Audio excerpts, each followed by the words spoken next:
Ariana Grande's whole career started in the cutest possible way. Born June 26, 1993, in Boca Raton, Florida, she was performing the national anthem at hockey games by age 8. By the dawn's early light. And starring in local theater productions before most kids could read a script. Tomorrow, there'll be sun. Her mom, Joan Grande, ran a marine communications company. Her dad, Ed Butera, was a graphic designer. Her older half-brother, Frankie Grande, was already in showbiz. So basically, the talent runs in the family. At 15, Ariana made her Broadway debut in the musical 13, where she became best friends with Elizabeth Gillies. 2 years later, Nickelodeon cast her as the bubbly redhead Cat Valentine on Victorious. The role required her to dye her hair red every single week, which basically destroyed her hair forever and is why she famously hides behind that signature high ponytail to this day. Iconic origin story, honestly. Ariana Grande became a full-blown pop superstar almost immediately after pivoting from acting. Her debut album, Yours Truly, dropped August 30th, 2013, and entered the Billboard 200 at number 1, like on her very first try. Her lead single, The Way, with Mac Miller, hit number 9 on the Hot 100. The girl wasn't playing. My Everything followed in 2014, hitting number 1 again, and giving us mega hits like Problem with Iggy Azalea and Bang Bang with Jessie J and Nicki Minaj. By the time Dangerous Woman dropped in 2016, she was officially a global pop force, with a 4-octave vocal range and a fashion identity built on thigh-high boots, oversized sweatshirts, and cat eyeliner. The Mariah Carey comparisons started almost immediately, both for her voice and her diva reputation. Honestly, though, she earned the compliment and the comparison. Talent that big rarely comes around twice in one generation. Ariana Grande's first major scandal was probably the most random celebrity scandal in pop history. In July 2015, security camera footage from a California donut shop showed Ariana literally licking unpurchased donuts on the counter and then saying out loud, "I hate Americans. I hate America."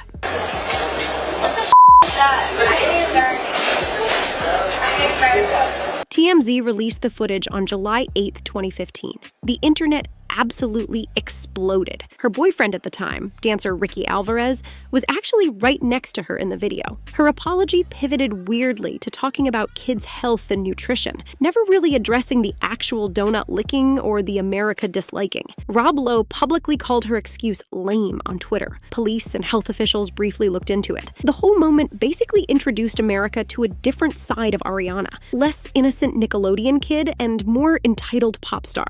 Honestly, who licks donuts they're not paying for? The receipts on this one are forever. Ariana Grande's biggest tragedy happened on May 22, 2017, at Manchester Arena, and it changed her entire life. A devastating incident took place in the foyer. Right as fans were leaving her Dangerous Woman tour show, 22 people lost their lives, including an 8-year-old girl, and over negative 16,000 people were hurt. Ariana was 23. She tweeted hours later that she was broken. She immediately suspended her tour and flew home to Florida. Then, on June 4th, 2017, she returned to Manchester to host the One Love Manchester benefit concert at Old Trafford. Over 55,000 fans attended. Justin Bieber, Coldplay, Miley Cyrus, Katy Perry, and Mac Miller performed alongside her. The event raised over £10 million for victims and became the most watched UK television event of 2017. Manchester later made her an honorary citizen. She has openly spoken about the lasting trauma she carries from that night even today. Ariana Grande's grief got somehow even more public when her ex, Mac Miller, passed away on September 7th, 2018, at age 26. They had dated from around August 2016 to May 2018,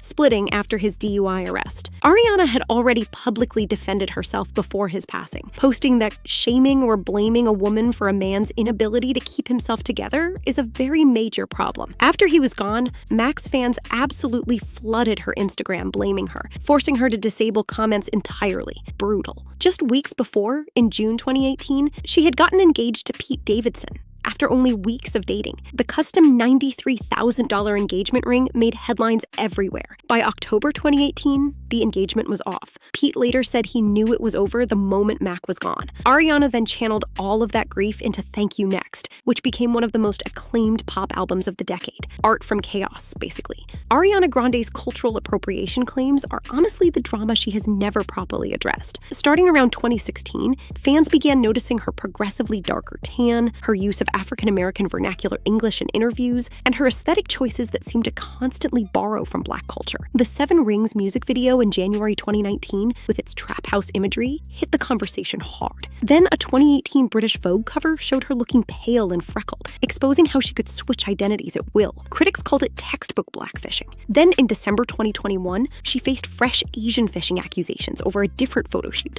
that leaned heavily on kawaii Japanese aesthetics. She has attributed all the skin tone changes to tanning and lighting, but never issued a substantive apology for any of it. Combine that with the diva to work with rumors that had been swirling since 2014, and Ariana's wholesome girl next door image was slowly crumbling at the edges. The cracks were quietly forming for years. Ariana Grande's biggest public image collapse came in July 2023, when she got publicly linked to her married Wicked co-star, Ethan Slater. The timeline did not look great. Ariana and her husband, Dalton Gomez, had separated in February 2023, while she was filming Wicked in London. Ethan Slater was married to his high school sweetheart, Lily J, with whom he had just welcomed a baby son in August 2022. 3 days after Ariana's separation went public, news broke she was dating Ethan. Lily J then publicly called Ariana out, telling reporters, "She's not a girl's girl, and that my family is just collateral damage." The homewrecker narrative absolutely consumed Ariana for over a year. Reports claimed she and Ethan had been sloppy on set, allegedly affectionate at pubs and parties before either marriage ended. Bowen Yang publicly defended her.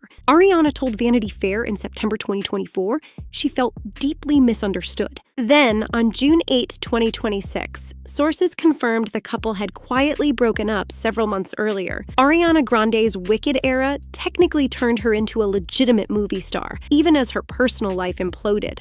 Wicked Part 1 released November 2024 and grossed $758.8 million worldwide on a $150 million budget. The film earned 10 Oscar nominations. Ariana got her first Academy Award nomination for Best Supporting Actress at the 97th Academy Awards on March 2nd, 2025. She lost to Zoe Saldana for Emilia Perez. Wicked for Good followed in November 2025 and grossed $525.8 million worldwide. Less than the first film, but still massive.